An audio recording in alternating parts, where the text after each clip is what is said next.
Friends, evening ఒకటి అయితే చాలా చేంజెస్ వచ్చాయి. చాలా చాలా తేడా. అసలు ఎక్కడ అట్టడుగున్న వాళ్ళు ఫస్ట్లోకి వచ్చేసారు.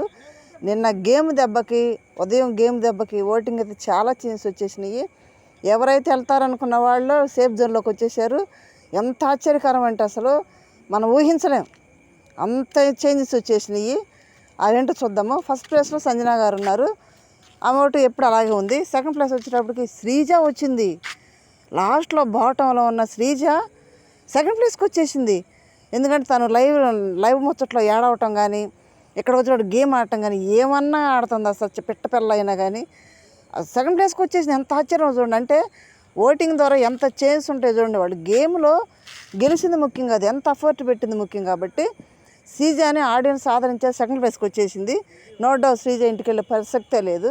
ఫోర్త్ ప్లేస్ వచ్చేటప్పటికి దివ్య ఉంది. దివ్య బాగానే ఆడుతుంది, అన్నిట్లో ఉంటుంది ముందుగానే.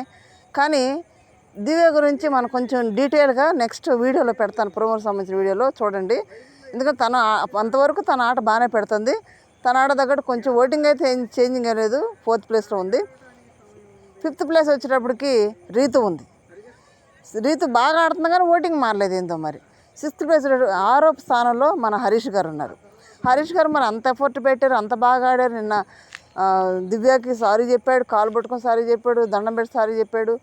అది ఫిజికల్ అంటే కావాలని చెప్పినా కానీ, అయినా కానీ హరీష్ గారు అంత బాగా ఆడినా ఓటింగ్ అయితే పడలేదు, చేంజెస్ రాలేదు. మరి ఈసారి అయితే హరీష్ గారు బయటకు వెళ్ళే ఛాన్సెస్ వెరీ వెరీ హై ఉన్నాయి. మరి రేపు ఓటింగ్ కూడా ఉంది కాబట్టి చూడాలి. రేపు నైట్ 12 గంటల ఓటింగ్ కూడా చూడాలి.